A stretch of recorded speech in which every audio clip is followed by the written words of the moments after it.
Now we want to think about the vector PQ cross PR. Now the cross product of two vectors is perpendicular to both of those vectors. It's only defined in three-dimensional space. And if we orient ourselves here, if we take PQ and cross it with PR, it's going to be perpendicular to both of those vectors, meaning, now we don't know how anything is oriented here, but this should be a right angle, the angle between the cross product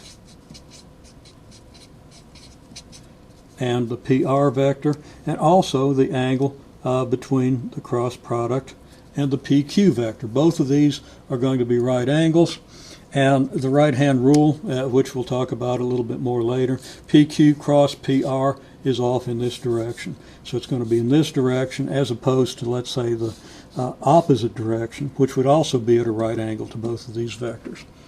Now, to calculate the cross product, PQ cross PR,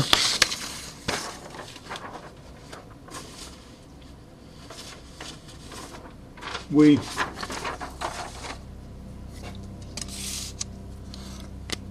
use a determinant. Okay, so getting ourselves centered here.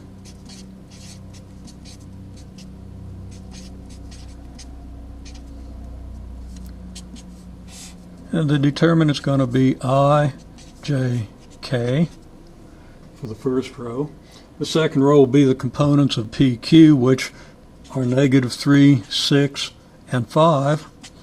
And the third row is going to consist of the coordinates -5, 6, and 7. Now this determinant is evaluated by minors.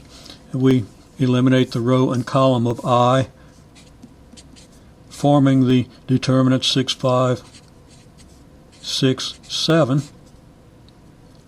And then we subtract J times the minor we get if we eliminate the J row and column, and that determinant would be -3, 5, -5, 7.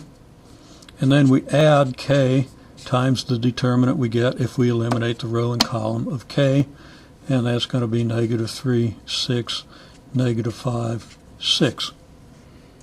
Each of these smaller determinants is evaluated by subtracting the main diagonal. Diagonal goes in this direction, minus the diagonal in this direction. So that's going to be I times 6 times 7 is 42, minus 5 times 6, which is, I was going to write out 5 times 6, that's 30, etc.